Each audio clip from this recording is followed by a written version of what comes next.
Surfs up, my dudes. My name is Sunny. Wait, this background is getting kind of old. Don't you think?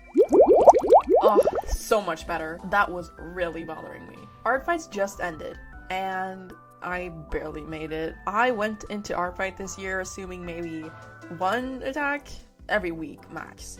Nobody even knows who I am, I'm in the clear, and I'm gonna have time to revenge everyone who lays as much as a finger on me. I woke up the next morning to 10 different attacks. If you're an OC artist who's even glanced at the OC hashtag on any social media, I know you've seen people talking about Artfight. If you've somehow managed to avoid all the Artfight talk and know nothing about it, let me give you a quick rundown. Artfight is an annual art gifting event that happens every July. There's usually 2 teams. This year, there's 3. Is this reminding anyone else's platoon? You and your teammates earn points by drawing art for other people. You keep drawing throughout July, possibly getting drawings of your own characters throughout the month. The team with the highest amount of points wins. Simple, right? Yeah. So this is my 4th year participating, and I've been a part of the losing team for the past 3. But maybe the tides will turn, maybe I can finally get the big W and laugh in my friends' faces as me and all the other clowns reign supreme. Let's find out as I log my Artfight experience.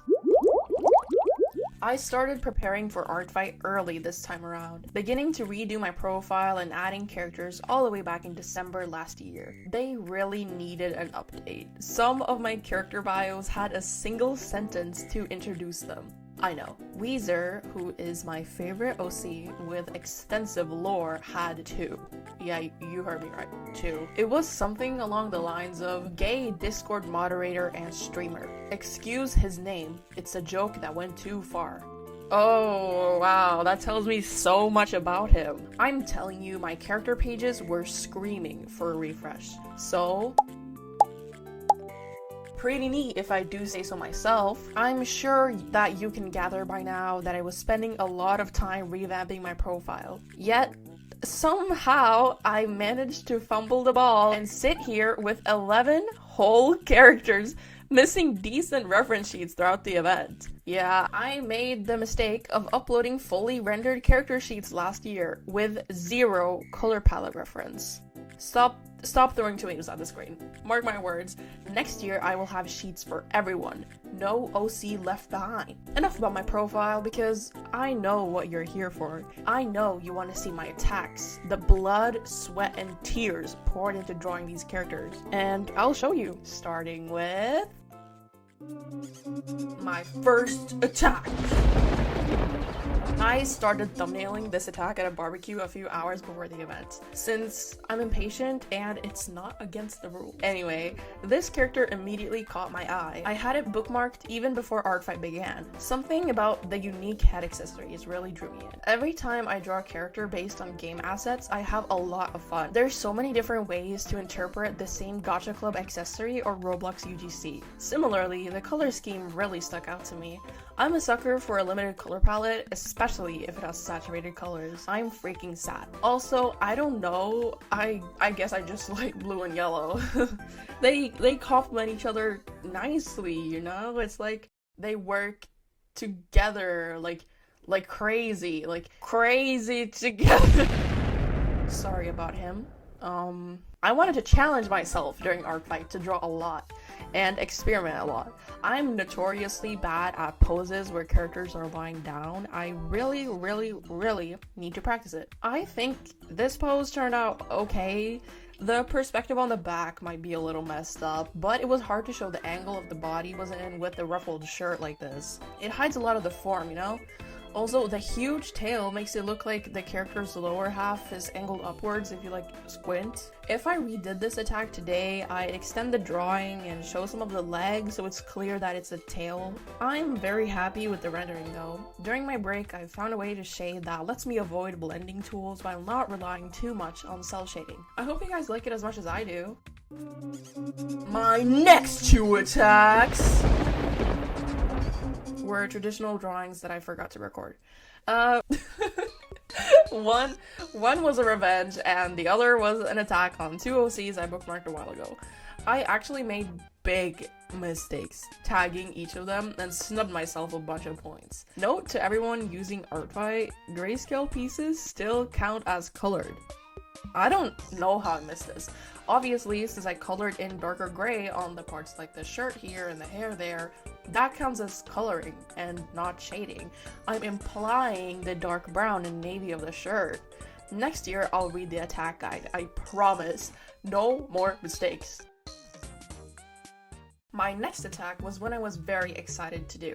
I was looking through the monkey tag on Artfight almost half a year ago, as one does, and I found this super awesome freaking monkey named Bee. He has this fruit theme going on that I love, and my favorite shade of green. Also, he's a monkey. Hello, I am monkey lover number 1. Get in the bookmarks. I thumbnailed this one at the barbecue as well.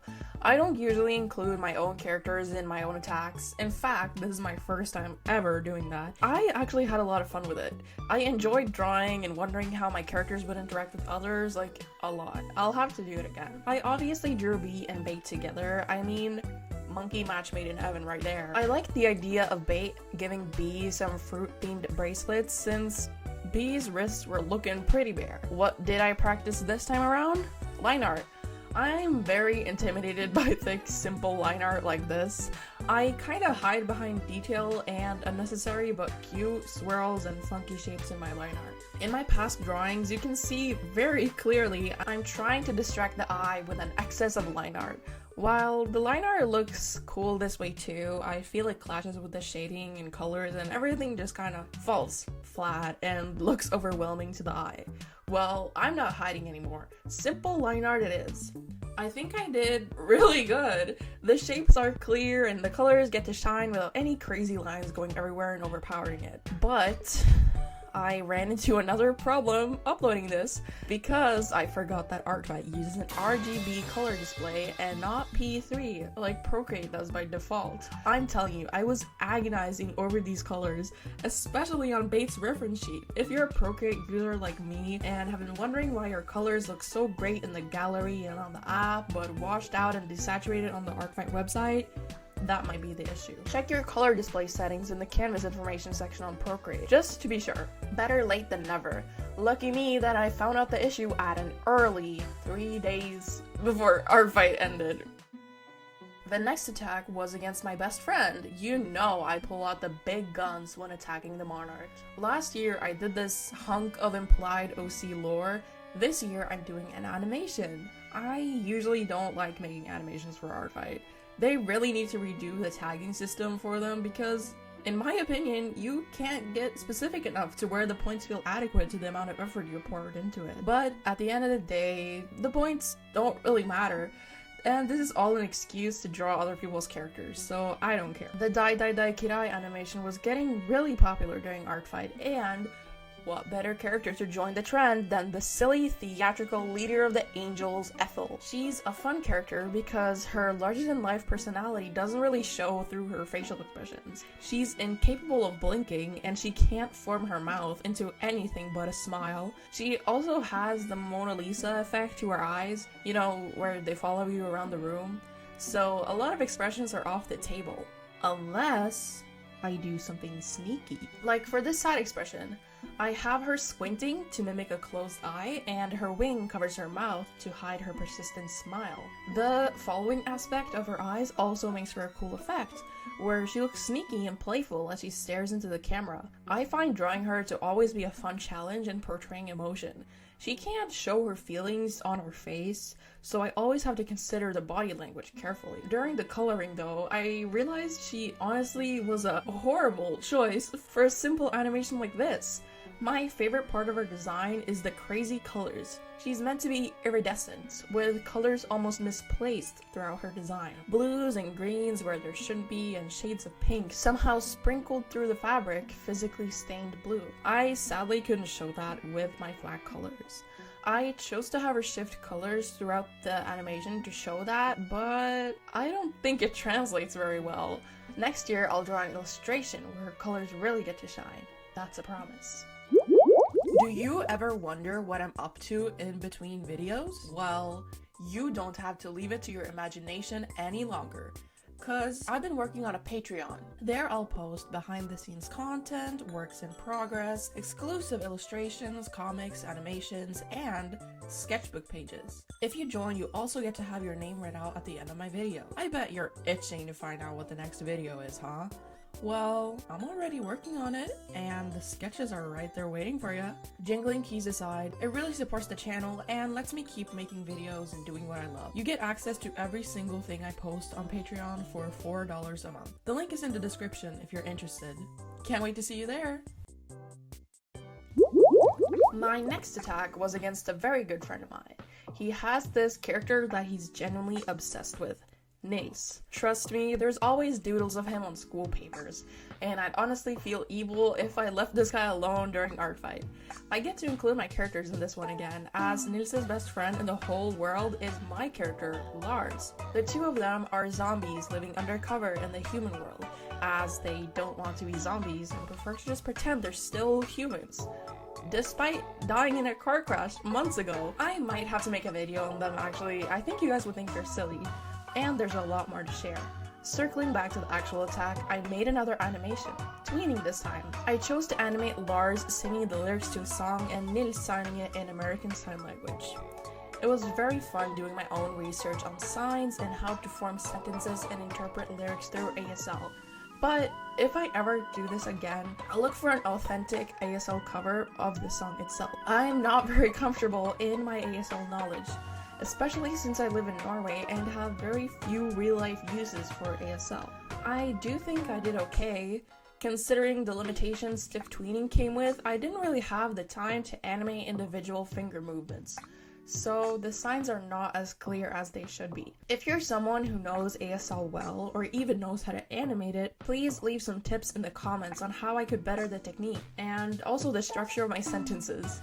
I did yet another tagging mistake here too, and I'm sure a lot of you guys can feel my pain. I tagged the chibis as simple shaped. I know. I even read the size guide many times beforehand. I just wasn't thinking. If you don't know yet, chibi attacks follow the same size rules. It makes sense. It'd be pretty hard to draw the line on when a chibi is too chibi, and it wouldn't be fair to everyone's art styles. My next attack was a very relieving return to illustration, after wrestling with animation timing and keyframes. I had this rule up on my Artfight where drawing my favorite OC Evan would guarantee a revenge attack from me. So obviously I had to draw this cutie named Petal after the creator's amazing attack on my favorite guy. Petal is a really cute character, and I felt the pastel color palette to her hair and skin went perfectly with my current obsession with pastels. Styles like Fairy K, Pastel Goth, Galaxy Print, Decora K, and Twee have really caught my eye recently, as I've delved into my 2010s nostalgia even further. I miss the teal bedrooms and weird obsession with owls, guys. Can we please bring them back? This was another attempt at a character lying down. I think I did much better this time around. It's more clear here which body parts are which than it was my first attack. I wanted to showcase the outfit with this pose, and I think I succeeded at that. You can easily spot the little details like the bracelets I gave her and the Fairy K inspired facial stickers. I think I'll try my hand at more Fairy K outfits. The colors might be a little too saturated and there are not enough accessories, not even close. I also wanted to experiment with simple scene layouts, like the implications of a background without stealing the show or taking away from the focal point, which is the character. The cute beaded curtains and implied pillows sell this cute, cozy vibe fairly well, and it gives a cooler look than just a simple white background. It's also a good way to earn more points with your attack. Adding a prop like a weapon, car, or stack of important legal documents or elements in the background to get the idea of a scene across not only gives you more points, but also makes for a more visually interesting piece. I was low-key running out of steam at this point. We were approaching the late days of Artfight and I had barely a handful of attacks. So, sue me, I settled for quantity over quality. Because, let's face it, I have a video to make. Last year's video was barely a recap and actually had less art than some character design videos that I've posted. That simply won't do. We need to speed it up in here. Another revenge, since someone drew another one of my guaranteed revenge attack prompts. One of the two. I say that like there's a huge list. Draw Evan or my favorite yaoi together and you're getting a drawing. That's it. That's the long list. I'm pretty sure this character, Island, is a D&D character. The wording here is suspicious. Anyway, I love D&D. I have to draw this silly pirate. I love playful characters that give me a reason to draw sneaky little faces all scrunched up and smirky. And I also love the simple color palette. The consistent blue tones in her design pull your eyes towards her face, arms, and hands that I really like. It also fits the rogue aspect of her character. I always like making the hands and face focal points of my rogue characters. We need to see the sneakers actually doing sneaky stuff, you know? What's the point in stealing a gold purse if they don't have the most useless baby girl gloves you've ever seen? The finger cutouts are an extremely important aspect to a rogue's anatomy. Don't even worry about cold fingers in the winter. Anyway, while the attack is on the simple side, I'm very happy with the drawing. It shows off my shading in a way I really adore, and I feel like I captured Island's character very well. Some of the steam returned, I think. My mutual posted his Artfight account announcement extremely late, and I immediately knew this butch cowboy was gonna feel my metaphorical wrath. Jake Doe is such sunny bait. I almost couldn't believe my eyes, you know, because I love cowboys, and I love any nod towards the John Doe, Jane Doe name, and I love cowboys, I love this color scheme, and I love cowboys. So much here for Not Even Bleeding to love. I had to give a little nod to Flynn Rider in my drawing. If you allude to a character snatching up their own wanted posters, my mind goes directly to him. Sorry, he didn't invent the trope at all. He's just my reference, I guess. I was so surprised to find out the creator actually used Flynn Rider as inspiration. I guess it just showed through Jake's aura. I wanted to create a scene of Jake snatching up his own wanted poster and agonizing over them drawing his face wrong. So I actually didn't use Jake as a reference when drawing the poster and drew him from memory. That's some realism for you. An actual sketch from memory. Except I'm not a trained sketch artist, and I had literally just seen the reference minutes ago while drawing him. Let's go back to the part where that was a cool thing I did instead. I just stole all my own credit. I had fun adding little clovers to his pants, bag, and gloves. I love when characters have their own little motif, like a specific plant or shape or item. Actually, one of my favorite things ever. Give your OCs a little item that represents them or resonates with them. Please, I am begging you. Another revenge. I was very happy to see the amount of attacks against Evan. He's been my favorite OC for months. These two characters, Benji and Robbie, had very cute character designs and a story I really liked. I love when people have OC stories that feels like you could stop a random person on the street and hear this exact backstory. Not everything has to be high fantasy or a period piece or science fiction, as cool as that is. Benji and Robbie were close friends during high school, beginning to form a close bond after Benji was assigned as Robbie's tutor. After a big fight, they lose connection, and without warning, Benji moves away. Years pass while they're apart, until one day they meet at a beach and rekindle their friendship. Isn't that just the sweetest thing you ever heard? I also really love their personal styles and the way that the creator used colors and aesthetics to make them feel even more real. I wanted to draw a picture that looked like a reunion photo booth or a selfie they'd post on Instagram. I'm really leaning into what I love about these characters, aka the realism aspect. Another thing is I'm very happy with the colors here. I try to match the colors to my style and not color pick when I'm drawing from reference, as I'm always trying to improve my understanding of color. I find that by not using blending modes, color picking, or set color palettes, I force myself to rely on my own knowledge. I think the characters here are still recognizable as the characters' actual color palettes, but it fits my shading and my coloring style. The steam came back. Overwhelmingly so, actually. One insane stroke of genius until I go back to hurriedly drawing simple portraits. This drawing was for my dear friend. She's been really into all things medieval lately and has his own set of medieval characters. I had to attack this one, Godwin. One of my favorite things about her medieval universe is the diversity and inclusion of people who weren't represented historically. Godwin is a non-binary knight, and we love to see it. I wanted to draw something loosely inspired by those big, beautiful medieval murals we see with these gorgeous decorative frames and minor images included. I really like this style, and I'd like to do something more true to it sometime in the future. The frame wasn't as decorative as I imagined it would be because I was focusing on the picture in the middle, and my gosh, was there a lot to focus on? There's the flower field in the background, soft skies, my worst enemy rendering fabric folds, and unexplored territory, armor. Armor is not my strong suit. I like pretty clothes and giving my characters dumb graphic tees. This is not my usual thing, but I tried my best. Using like dozens of references, use your references guys. I relied heavily on reflections from the background. I don't know how long Godwin spends polishing their armor, but from the looks of my extremely non-canon drawing, they don't seem to do anything else. The metal is a mirror. I also included some smaller drawings, like a portrait of their long hair blowing in the wind and a nod to their forbidden romance with their lord. I am extremely pleased with the results. I'd say it's pretty good for my second attempt at rendered armor ever. Another revenge. May everyone who attacked Evan Hebert be viciously attacked. I saw this beautiful man of an OC named Emmett. I showed up for his fancy suit and stayed for that cute face. Initially, I had planned to draw him with an umbrella because I felt the somber ambiance would really complement his whole ghost vibe. I chose not to though because I'm honestly just lazy and could not be bothered to redo the body once I had the torso done and realized it did not match the sketch at all. Make him stand nervously instead now. As you can tell, this drawing process is way different from what I usually do. I'm a boring line art first, then color, then shade kind of guy. I don't usually hop around in between steps, but I did this time though. His face didn't really need any line art, and his outfit was relatively simple, so I wanted to try something new. I also did completely black line art this time.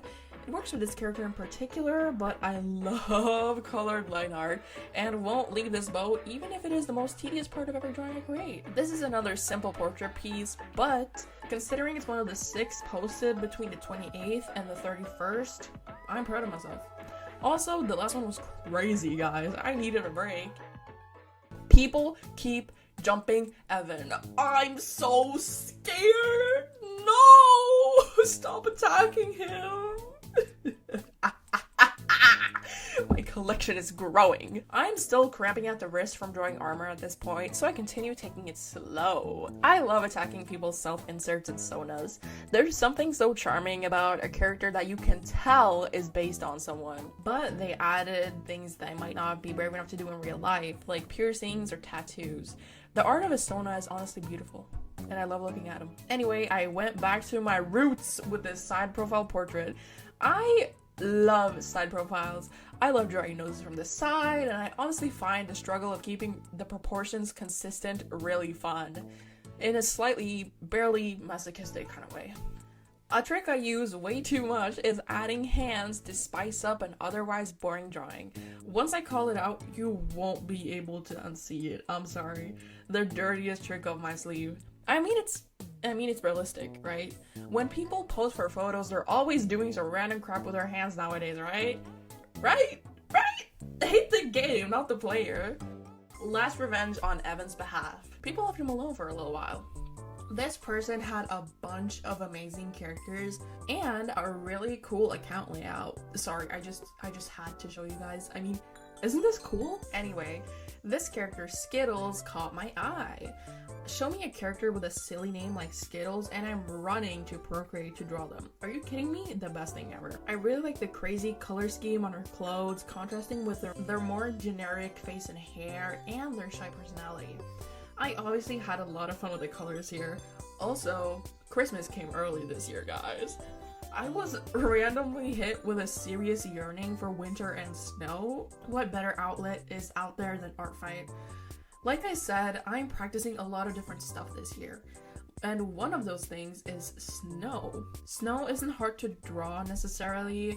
I tend to just add too many random colors and shading until it looks like shaving cream or really pale mashed potatoes. I think I avoided it this time around. Maybe. Does it look like snow or shaving cream? Let me know in the comments. Also, as you can tell, I had planned a lot more little doodles, like a whole photo booth photo shoot. I did not go through with that, so we're left with one drawing of Skittles being a fire-breathing dragon and a Polaroid picture instead. Never push yourself to do stuff you don't have the motivation to do anymore just because it's a good idea. Whoa. Print that quote on a t-shirt or something. I watch Project Hail Mary during Artfight. I do this every year. I always get it fixated on some random show or movie or game and agonize over chaining myself to Artfight and being unable to draw fan art during the month. But do you know what fandom has a lot of OCs? Project Hail Mary. And people love these Iridians, and I do too, so obviously I had to draw this awesome one called Langston. This was my first time ever drawing an Iridian character, and honestly, my first time drawing something like this. I've drawn rock-like things for backgrounds and stuff, but never as the focal point of my drawing. This species has a lot of room for exploration in color, form, and size. Their anatomy is so different from any alien species I've seen in anything else, and I really like how creative fans get when designing their own. This one is no different. I really like the way the stripes go over their body and the thin bands of gray just making red pop. Their legs are inspired by spiders and flies, and the colors are based on a cat's eye rock. Actually awesome. I would draw them in a different pose, but I was honestly struggling just drawing them standing like normal, so I just turned them slightly lazy, sorry. First, chibi only attack. I'm not very confident in my chibifying skills. Something about the simplified, almost plushy-like anatomy and the squished faces just does not mix well with my style, and does not make sense in my brain. But will I ever get better if I don't try? No! So let's practice it together. Kathy Doom is a Danganronpa OC. Love it! I've been a fan of Danganronpa for 6 years now. Ask me how I feel about Danganronpa 2x2 and if I'd prefer them to make a remake of Trigger Happy Havoc. I dare you. A good Danganronpa OC just never gets old. I especially love when they don't have conventional ultimates. Kathy is the ultimate popular girl, and also secretly the ultimate bully. The thought of someone being awarded with a place in a prestigious school for being the best at bullying people actually tickles me so much. Her design really reminded me of Mean Girls from 2000 chick flicks, so I leaned into that for the pose and the colors. The skirt especially, like, that is something an old Barbie doll would wear. I was originally going to draw her with my own Mean Girl OC powder, like you can see the speed paint, but decided it was not about her and let Kathy shine on her own. I can't tell if this chibi design is off. I feel like maybe the hand might be a little too detailed and the face looks a little weird, maybe? Maybe your eyes should be bigger? I don't know. It's better than my old attempts, and that's really all that matters to me. Last attack of June 2026. I'll miss it too. I ended this year with a Grand Theft Auto OC. You probably wouldn't guess by the whole anime-ness of my interests that I am a huge GTA 5 fan. But I am. I used to play all the time before, and I still love the game and the characters. I do only play the story mode though. GTA Online is a little too dude bro, even for me, being the super manly man that I am. Moving on, this OC in particular is a self-insert, meant to be Trevor's daughter. I really liked how much I could spot the Trevor-isms in her design, and I love seeing people's Yumisonas, man, it's just so cute. Ray is dating Franklin as well. I would draw her with him, but I can't really figure out Artfight's rules on existing characters from other medias and attacks, and I also wouldn't even know how to tag it, so I chose not to do it. I also considered adding my own GTA character, Powder, but yeah, she got scrapped again. Sorry, better luck next year. Looking at my finished drawing, could I have done something bigger considering it's the last attack of the year? Yes, but not every long project needs a big finisher. Sometimes it's okay to end with a soft bang, a thud, if you will. I'll show the beautiful defenses I received in the background while I ramble on a little bit more about the event. So just sit tight and keep drawing or eating or whatever it is you're doing when watching my videos. You should be able to tell by now that I really enjoy Artfight. It's my 4th year after all. I think it's a great opportunity to draw things I wouldn't usually be drawing and a fun chance to experiment with new methods. I love checking the recent attacks page and what my friends and mutuals have been up to. It's such a joy seeing all my favorite creators post their drawings and feeling inspired to return to my own attacks. It honestly feels like we're just passing the same shred of motivation around. It's hilarious. Especially, this is a smaller thing, I love seeing the cool stuff people have done related to the Artfight teams this year. A lot of people create themed attacks or OCs, especially this year with such inspiring themes like mystery, tragedy, or comedy. Team Mystery especially, I've seen a lot. Their theme stuff has been insane. Honestly made me regret choosing comedy for a bit there, until I saw how much points my team was receiving. Sorry, that's mean.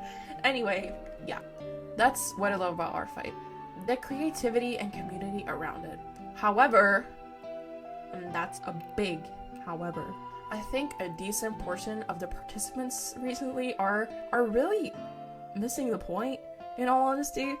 For example, I don't really care if the drawing I receive is made by the second coming of Leonardo da Vinci or a 5-year-old who picked up a pencil for the first time. I'll still treasure the drawing made specifically for me regardless. It's a real person taking time out of their day to draw a character I adore. I can't say that statement is held true by a specific group of people on Artfight. Many people post about being annoyed, disappointed, or even angry when opening up an attack notification and seeing it's from a beginner artist. Many get angry at having to revenge attack a beginner artist. Hell, some people are just angry at their mere existence on the website. Even if it's just a minority of users on the site, it can do an insane amount of damage. One stinging comment made in blind rage can turn someone away from a hobby that they cherish for the rest of their life.